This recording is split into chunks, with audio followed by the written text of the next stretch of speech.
최소한 안전모나 안전고리나 이런 안전장비를 착용했더라면은 이 정도의 사망사고까지는 나지 않을 것이다. 우리가 늘 우리가 지금 이번에 산업안전보험 한 30년만 바뀐 게 여기죠, 그죠? 여기도 보면 어떻습니까? 우리가 김용균 법 하는 거. 작업 전에 이 한 사람이 작업해서는 안 되죠. 원래 작업 매뉴얼 우리가 늘 얘기하면 그 매뉴얼이 있느냐, 규정이 있느냐 이런 얘기죠. 그 매뉴얼에 보면은 2인 1조로 하도록 딱 명시가 되어 있어요. 2인 1조로. 두 사람이 작업을 했다. 그럼 만약에 두 사람이 작업을 해야 되는데 두 사람이 작업했다면 과연 이 사람 사망했을까요? 전혀 그렇지 않을 겁니다. 왜 수많은 사고가 한 건의 사고로 심지어 우리 그 2000 물류창고 같은 40명씩 30명씩 사망했는데도 불구하고 그 법을 바꾸고 그러지까지 않는데 이거 한 사람이 사망했는데 이게 크다고 법까지 바꾸면서 이름이 심지어 김용균 법까지 하느냐. 물론 공공기관이고 이 과정 자체를 들여다보면 너무나 잘못된 관행이 여기 있었다. 이거 보시는 대로 이 안전 노프가 다 있습니다. 그죠? 2인 1조로 했을 때 기본적으로 어떤 터치식으로 작업을 하다가 위험 생기면 이 터치식이라는 노프가 다 설치되어 있는데 풀코드라는 안전장치가 이 터치만 하면 이 콤비아는 딱 서둘러져 있어요. 혼자 하니까 자기가 이게 딱 작업하다가 작업점에 딱 접착이 되니까 어떻게 본인이 터치할 수 있는 여건이 안 되잖아요. 그래서 2인 1조로 해야 된다 라고 했는데 전혀 시키지 않았죠. 이런 것이 우리 현장에는 아직까지 팽배해 있다. 이런 부분을 우리가 명심을 해야 된다. 또 안전보건 표시 우리가 보면 현장에 가보면 어떻습니까? 사람 현장 가면 안전제일, 보호구 착용, 위험, 화기응급, 보호 엄청 많이 있지만 과연 그것이 있어야 할 자리에 있어야 되고 필요한 자리에 그것이 적용이 돼야 되는데 그게 하나의 형식적으로 많이 진행되더라. 여기 보시면 마찬가지로 경북 영덕에 어떻게 보면 지하에 어떤 피트에 작업하는데 배를 까인 것처럼 느끼지만 여기에는 보호구 착용하고 안전보건 표시, 산소 농도 측정 기본적인 사항만 했더라도 여기서 말하는 사망사고 4사람이 사망 한 사람도 아니고 물론 한 사람이 중요하지 않고 4사람이 중요하다는 게 아니라 한 사람의 생명도 정말 귀중하죠. 이런 부분이 어떻게 보면 안전보건 표시를 명확하게 함으로써 또 거기에 따른 조치를 함으로써 우리가 이런 중대재해를 예방할 수 있다. 그 다음에 안전문화 얘기하죠. 그죠? 안전문화 이런 부분이 총체적으로 우리가 관리하려면 문화가 바뀌어요. 습관이 바뀌어요. 그래서 보면은 문화라는 우리가 봤을 때 습관이라 얘기하죠. 늘 우리가 해왔기 때문에 왜 근데 오른손과 밥 먹지? 내가 어릴 때부터 오른손 밥 먹다가 보니까 지금 밥상이 딱 들어오면 그냥 오른손이 숟가락과 젓가락 쪽, 포크 쪽 가는 거죠. 왜냐? 습관이 그래 들어졌기 때문에. 그러나 어떻게 보면은 또 어떤 사람은 어떻게 왼손잡이가 있죠. 왼손잡이는 어떻게 밥상이 딱 들어오면 왼손을 가지고 딱 포크나 스푼을 젓가락 딱 잡거든요. 니 왜 그런데라고? 나에게는 습관이 그렇게 돼 있기 때문에. 그러면 어떻게? 오른손을 밥 먹는 사람이 맞고 왼손을 밥 먹는 사람이 틀리는 건 아니죠. 그게 습관이야. 늘 그래 왔기 때문에. 오른손 먹는 사람과 왼손을 밥 먹는 사람이 다르지 틀린 건 아니다. 그게 습관이야. 그 습관을 우리가 보통 보면 일반적인 문화라고 얘기하죠. 그렇다면 안전문화는 그러면 뭘 얘기하는가? 안전문화는 이런 문화의 습관을 문화라고 한다면 이 안전문화는 행동 변화를 통해 생활 속에서 안전태도와 관행이 체질화되어가지고 가치관으로 정착됩니다. 이거는 위험하니까 이래서는 안 되겠다. 내가 현장 나가면은 그냥 나가도 되지만 이것은 어떻게 위에 있는 물체가 떨어져서 내 머리를 가야 하든지 또는 내가 현장 가다가 내가 넘어져서 내가 머리가 지면에 부딪혔을 때 머리를 다칠 수 있다든지 그걸 방지하기 위해서 내가 안전모를 꼭 써야 되겠다. 안전모를 쓰되 특허를 꼭 해서 어떤 상황이 발생하더라도 내 머리를 보호해야 되겠다. 이런 것이 쉽게 말해서 생활 속에서 안전태도와 관행이 체질화되어 가지고 우리 가치관으로 바뀌는 것이 우리 안전문화다. 이렇게 여러분들이 이해해 주시면 된다라고 말씀드리고, 이제는 노사와 함께 안전문화 활동을 해야 된다. 이제는 뭐 근로자만 해서 될 일도 아니고, 또 사업주는 엄청 안전문화를 강조하는데 또 근로자는 전혀 뭐 다르게 또 행동. 그러니까 근로자와 사용자와 근로자가 함께, 특히 이제 사용자 입장에서는 안전보건 교육을 좀 효율적으로 내시라고 이렇게 해야 됩니다. 그리고 인센티브, 잘하는 데는 상을 주고 못하는 부분에 대해서는 좀 잘할 수 있게끔 인센티브를 주는 것. 이런 부분이 근로자는 늘 특히 안전보건 수칙 준수를 철저히 해야 되겠죠. 이런 부분이, 그러니까 안전한 일터를 마련하기 위해서는 어떻게 노사와 공동으로 노력해야 된다. 이렇게 말씀을 드리고, 그다음 안전문화 정착을 위해서는 정부에서 해야 될 정부 정책, 이것이 바로 오늘 저희들이 이번 학기에 배운 거죠. 그 다음에 국민은 뭐냐? 안전의식 수준을 높여야 돼. 안전의식 수준을 높여야 돼. 뭐지? 국민은 예를 들어서 교통안전, 횡단보도에 딱 갔을 때 파란불이 오면 건너가고 빨간불이 오면 서야 되는데, 빨간불이 오든 파란불이 오든 자기 마음대로 가면 안 된다 이거죠. 그 다음에 어떻게? 근로자는 또 아무리 좋은 어떤 규정이 있고 만들어졌다 하더라도 근로자로서는 안전 규정을 준수하고 거기에 안전보호 착용이라는 규정 절차를 따라야 될 의무가 있는 거죠. 그 다음에 이제 사업주는 사회적 책임까지 자기가 관리를 해야 된다. 이 중에 이제 가장 중요한 것은 우리 이번 학기에 배우는 것은 안전보건 정책이에요. 정부 정책을 강력하게 하게 되면은 밑에 있는 건 자연적으로 따라올 수밖에 없다. 강력하게 하면, 물론 거기에 따른 어떤 시간적 여건이라든지 또는 그 불합리한 어떤 그런 부분이 좀 있겠죠. 정부 정책을 워낙 강하게 하면 제일 반대하는 사람이 어디 있겠습니까? 사업주가 제일 반대 많이 하겠죠. 야, 사업하는데 어렵다. 그러다가 또 법을 바꿔 더 강화시켜.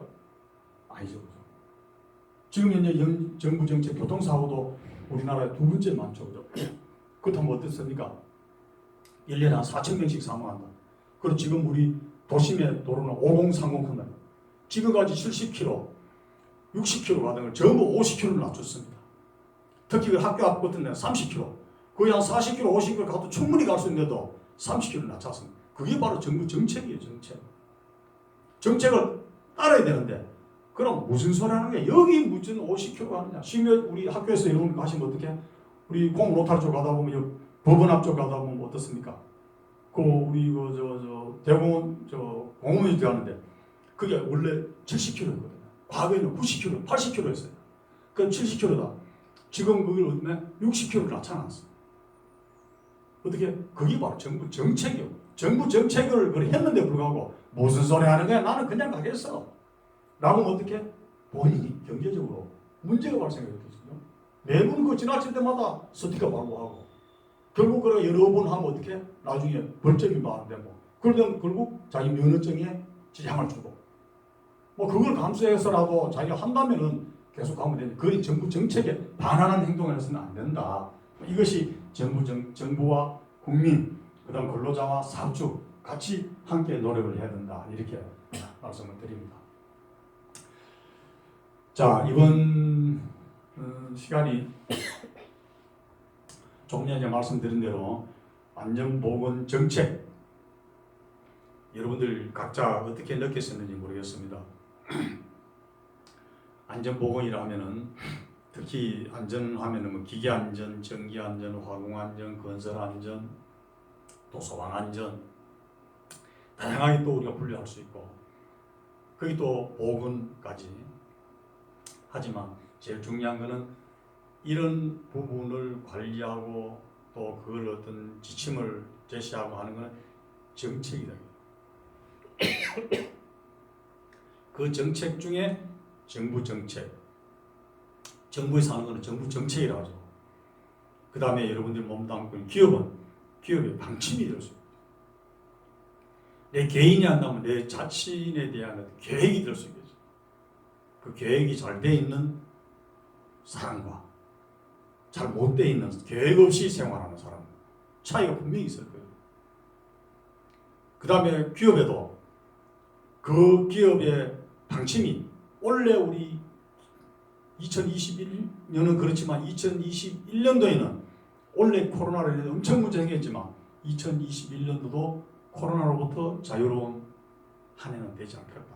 그러면 그 코로나 시기에 그 틈새 시장을 위해서는 우리 어떻게 우리 제조 활동을 해야 되겠다.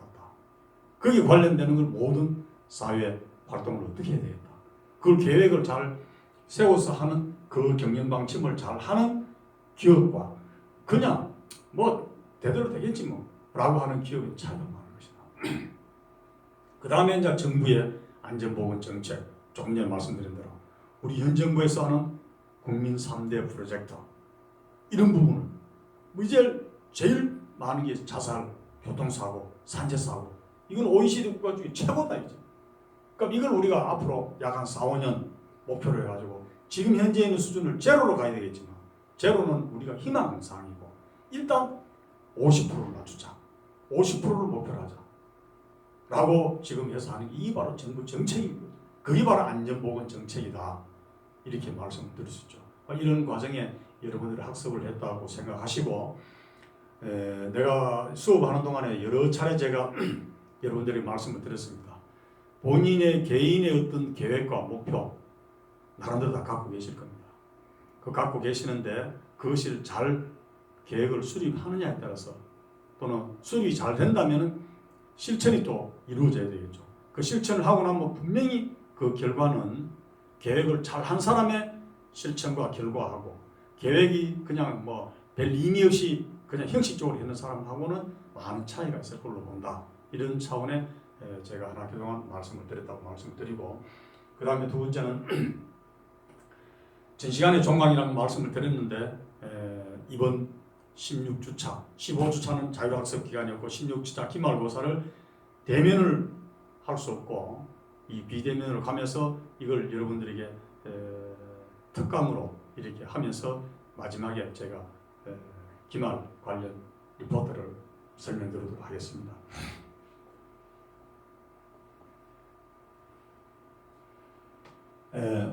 지금까지 여러분들 한 학기 동안 안전보건 정책에 대해서 여러분들 학습한 내용을 제가 1주부터 오늘 16주, 15주 빼고 14주까지 여러분들 제가 강의를 했습니다. 그 강의를 했는데 가장 그 강의 중에 핵심적으로 보면 주제를 산업재해 예방에 있어서 안전보건 정책의 중요성 조금 전에 제가 말씀드렸습니다. 왜 안전보건 정책이 중요한가? 라고 제가 말씀드렸습니다. 이 안전보건 정책의 중요성에 대해서 여러분들이 한글 파일로 PPT로 만드는데 많은 시간이 좀 걸릴 걸로 봐집니다. 그래 하지 마시고 여러분들이 생각나는 PPT로 하면 쉽게 말해서 내용을 적는 것도 있지만 형식에 준해서 너무 시간이 많이 할애될 수 있기 때문에 한글 파일로 작성하십시오. 뭐 일기식으로 써도 좋습니다. 감상문서로 써도 좋고 그래서 한글 파일로 A4 용지 규모의 3매 기준입니다. 3매 기준 A4 용지의 3매 기준으로 작성을 해주시고 제출 기간은 12월 17일까지로 하겠습니다. 왜냐하면 여러분들이 그 성적을 제출해야 되기 때문에 이 날짜를 꼭 명심을 해주시고 12월 17일까지 제출 방식은 제 한 메일로 넣어두시면 됩니다. 참고로 정기 레포트 지난 12월 3일 날까지 내달라고 했는데 제가 보니까 총 25명 중에 우리 수강생 25명 중에 약 한 7, 8분이 아직 내지를 못했습니다. 아마 제가 봤을 때는 제가 한 두서너 차례 강의 때, 수업 때 제가 강의를 말씀을 드렸어요. 드렸는데 불구하고 그 사람이 내지 않는 사람은 결론적으로 아마 이 수업을 듣지 않았지 않느냐 이렇게 제가 판단할 수밖에 없습니다. 그리고 여러분들이 늘 제가 말씀드리지만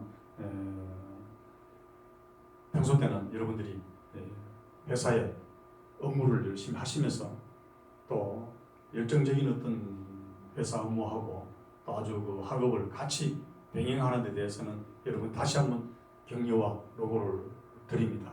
드리지만 전체 또 우리 사회라는 건 항상 경쟁 사회고 또 열심히 하는 사람은 열심히 하는 사람만큼 거기에 또 보답이 있어야 되고 또 자기가 조금 소홀히 한 부분에 대해서는 다음에 더 잘할 수 있는 기회를 이렇게 부여받는 그런 사회가 우리 참다운 사회가 되지 않겠나 이렇게 말씀을 드립니다. 자, 결론을 말씀을 드리면은 이제 우리들은 꼭 성공할 수 있는 조건과 권리가 있다. 제가 난데없이 왜 이런 말씀을 드리노라고 여러분들이 이해하실지 모르겠지만 여러분들 대부분 다 제가 봤을 때 성공하고 여러분들이 충분히 사회적으로 모든 면에 입지에 도달했습니다. 했지만 그러나 지금 현재보다 더 좋은 사회, 더 좋은 삶의 가치관을 가져가기 위해서는 좀 더 여러분들이 현재 있는 삶에 열심히 일하는 사회에서 그거는 기본이고 열심히 일하는 사회에서 기본으로 하고 어떻게 현명하게 생활할 수 있는 삶이 중요하다. 열심히 한다는 자체는 그냥 앞만 보고 열심히 그냥 하는 거예요. 그런 사회보다 열심히 하되 이제는 어떻게 현명하게 꼭 해야 될 일은 무조건 해야 돼요. 해도 되고 안 해도 될 일은 판단을 잘 명쾌하게 하십니다. 그 대신에 안 해야 될 일은 과감히 배제시해요. 혹시나 여러분들이 하면 하루 일정도 그렇고요. 일주일 일정도 그렇고요. 한 달 일정도 그렇고 1년 일정도 한번 보십시오. 어쩌면 꼭 해야 될 일을 등한시하고 해도 되고 안 해도 될 일을 열심히 여러분 하시는 분들이 계시더라고요. 그럼 결과는 보면 어떻게 해? 해도 되고 안 해도 될 일은 안 해도 되는데 그걸 하다 보니까 어떻게 꼭 해야 될 일을 못했어요. 그럼 어떻게 상대적으로 자기는 낙후되겠죠. 그리고 또 안 해야 될 일인데 불구하고 너무 자기가 그쪽에 질명을 가지고 해놓고 보면 내가 왜 이거 했지? 이건 아닌데 그건 잘못된 생각이고 판단이죠. 그래서 우리가 이제 우리들은 꼭 성공할 수 있는 조건과 권리가 우리에게 주어져 있습니다. 그리고 또한 행복할 권리도 분명히 우리에게 있습니다. 그래서 여러분들이 매사에 최선을 다해서 생활해 주시면 고맙겠다 말씀을 드리고 안전보건 정책 수업 한 학기 동안 여러분들이 받는다고 수고 많이 했습니다. 예, 마지막에 여러분들은 종종 제가 말씀드린다 어떻게 느꼈습니까? 지금 사회는 전 지구촌 전체가 이 코로나 위기로 인해서 정말 위기에 처해 폭병을 맞고 있습니다. 이런 이 지구촌의 위기 상황에 과연 나는 어떻게 생활하고 있는가? 특히 우리 산업대학원의 학생 여러분들께서는 남들은 다 출근 퇴근 나름대로 일하시면서 다 자기의 삶의 가치관을 갖고 활동을 하고 있는데 특히 우리 대학원 학생 여러분들께서는 남들이 하고 있지 않는 것 더 꼽으로 지금 더 배로 지금 이 학습 공부하는데 심려를 기울이고 있다. 그렇다면 그 하는 이유가 뭐냐? 분명히 나의 삶의 가치관이 미래에는 더욱더 좋은 삶이 되기 위해서 이렇게 열심히 노력하지 않나 이렇게 보고 여러분들이 항상 희망과 미래에 대해서 여러분들이 최선을 다하는 그런 모습을 갖춰주시면 고맙겠다 말씀드립니다. 아무쪼록 한 학기 다시 한번 말씀드립니다. 비대면 수업 듣고 또 여러분들 생활하신다고 수고 많으십니다. 이상으로 안전보건 정책 과목에 대해서 최종 기말고사 특강을 모두 마치도록 하겠습니다. 수고했습니다.